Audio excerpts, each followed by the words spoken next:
The 10 Sefirot began their existence with the creation of the world. With the physical creation of the world. The physical, everything you see is created through the 10 Sefirot. Number one. Number one is Keter. Keter means crown. This is the trait of will or desire. It's the beginning of any action. This is if you had a thought in your mind. Keter is you had a thought of a house. What it was? You thought you started thinking, gee, I wish I could move into a new house. I want to build a house. That's what you did. You said, I want to build a house, and it was in your mind. That is Keter.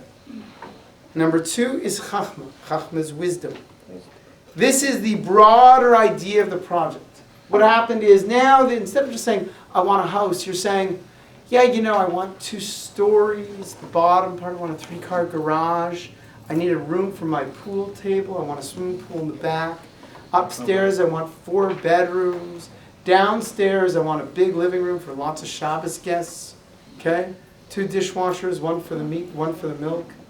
Okay? That's what Chachma is. It's Chachma. It's what is it? What exactly are you getting at? It's now the details. It's the beginning of the action. Bina, number 3, is understanding. Now it's the detailed plan. Now it's stopping and saying, wow, if I'm going to build this house, I'm going to need $700,000. I'm going to go to the bank. I've signed the loan.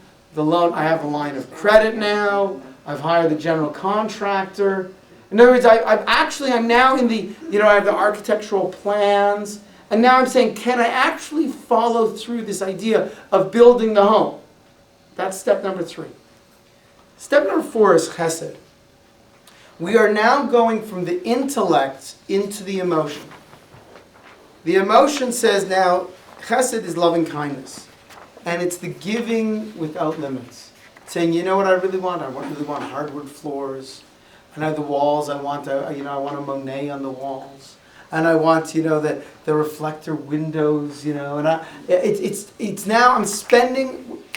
Loving kindness means I'll start spending and spending and spending. Now again, this is the creation. This is God's giving. It's the openness of blessing. And so when we're creating something ourselves, I'm putting everything into it. I'm giving and I'm giving. And when I'm looking at my children and I'm engaging, I just want them to have. Number 5 is Gevurah. Gevurah Strength.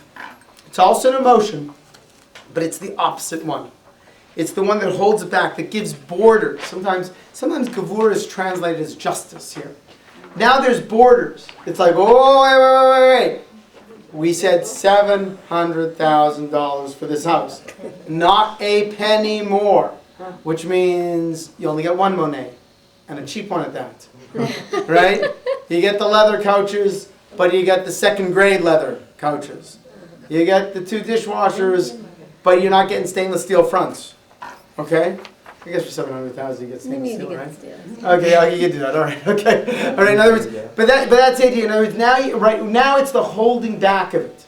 Okay. So when Hashem, when Hashem is creating the squirrel, right? There's an idea of a rodent. Okay. Then it's this cute little rodent that can run around. Then it's the heart and it's the DNA and everything's going there and where it's going to get its food and where it's going to go. And then you have its ability to run all around, and then now it's shrunk. Because if it's too big, then it's going to eat up the rest of the ecosystem. So now the squirrel's got to be this big instead of being this big. It's going to be this big. Okay? You get it? It's limited. Tiferet, number 6, is beauty. Beauty is that balance of emotion. Tiferet is the aspect of what we're saying, wait a second, I want to give, but I know if I keep giving too much, I'm going to ruin my children. So I have to hold back. But if I spend my time always saying no, no, no, no, no, they're not going to feel that I love them.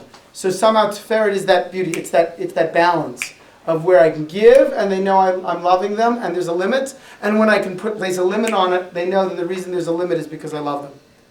That's what beauty is. It's a very difficult balance. We allude to this balance in our Amidah, in the Shemona Esrei, whenever we pray for this. We say that God is the God of Abraham, Isaac, and Jacob. He is the God Hagadol, God is very big. He's great, which means he gives and gives and gives and gives. Hagibor, he's very strong. Vanara, he's awesome how the two of them go together.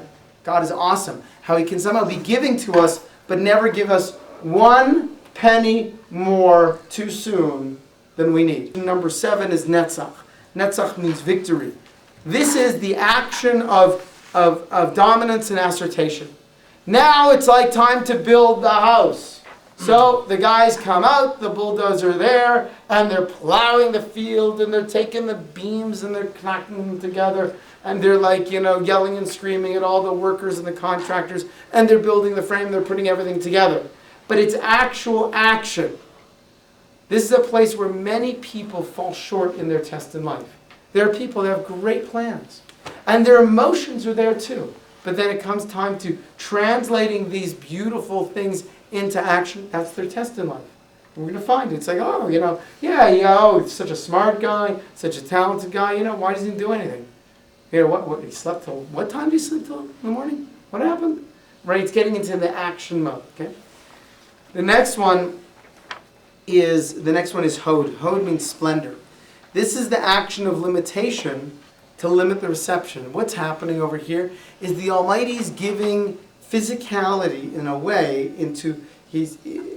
that it's covering up His presence. But He can only give so much physicality because the recipient can only accept so much. Hode is the ability to limit the amount of physicality, to limit the giving of action in order that it can be received properly. And then Yesod is the foundation. Yesod mediates all of the previous influences. So you actually have a balance between thought, emotion, and action, so that they're working together in unison. That's when, in our Amidah, when we say Kel Elyon, God is the God of the Most High, that's what it's referring to. How somehow all these things seem to work together. And finally, it's Malchut. And Malchut is the ultimate. Malchut means it's kingship. It is when the spiritual is actualized within the physical. This table is a product of Malchut. When finally something comes together in a physical form. That squirrel, you, are the product of Malchut. It is a reflection of the Almighty. Everything in this world, everything physical in this world, is Malchut. It's a reflection of God. It's if I had eyes that could see through spiritual lenses, then I would look at anything physical and I would see godliness in it. Now sometimes it's easy. You look at your child, you say, godliness, right? Right? You look at your child, it's godliness. When they're sleeping. When they're sleeping, right? When you look at another person, you look at a beautiful sunset, a mountain view, and you feel the Almighty. You're connecting with His Malchut. That's who you're connecting with, right then and there. And you're piercing through everything else. All these other things.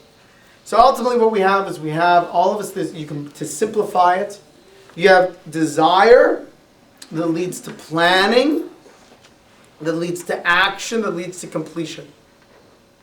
Now, in order that this is not just entertainment for you, identify which one is your test.